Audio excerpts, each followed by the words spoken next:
রবিবার দিনব্যাপী দিনাজপুরের বিভিন্ন ওষুধ ফার্মেসি সহ তেলের কৃত্রিম সংকট এড়াতে পেট্রোল পাম্প ও তেলের গুদামে পরিচালিত হয় ভোক্তা অধিকার সংরক্ষণের অভিযান। এ সময় শহরের সুইহারি কলেজ রোড এলাকায় আহসান ফার্মেসিকে মেয়াদ উত্তীর্ণ ওষুধ রাখায় ৩,০০০ টাকা ও নূর মেডিসিন স্টোরকে ফিজিশিয়ান স্যাম্পল বিক্রির অপরাধে ২,০০০ টাকা জরিমানা করা হয়। এছাড়া বিভিন্ন পেট্রোল পাম্প ও তেলের গুদামে অতিরিক্ত তেল মজুদ না করতে সতর্ক করা হয়। ভোক্তা অধিকার সংরক্ষণ অধিদপ্তর দিনাজপুরের সহকারী পরিচালক মমতাজ রুমি এই অভিযান পরিচালনা করেন। অভিযান কার্যক্রম সামনে অব্যাহত থাকবে বলেও জানান তিনি।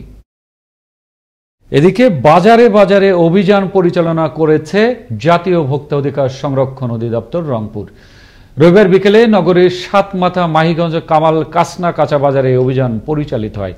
এ সময় বাজারে সয়াবিন তেল সহ অন্যান্য পণ্যের সরবরাহ ঠিক রাখা এবং অতিরিক্ত মজুদ না রাখার আহ্বান জানান ভোক্তা অধিকার সংরক্ষণের অধিদপ্তরের সহকারী পরিচালক আফসানা পারভিন। পরে কয়েকটি গুদামে অতিরিক্ত তেল মজুদ থাকায় জরিমানা করে ভ্রাম্যমাণ আদালত। এখানে আমরা এসে তাদের কাছে জিজ্ঞাসা করেছি তেল আছে কিনা, তারা বলেছে তেল নেই। তো আমরা পরে গিয়ে পিছনে তেলের অনেকগুলো কার্টুন পাই, এই কারণে আমরা এখানে ব্যবস্থা গ্রহণ করি এবং তেল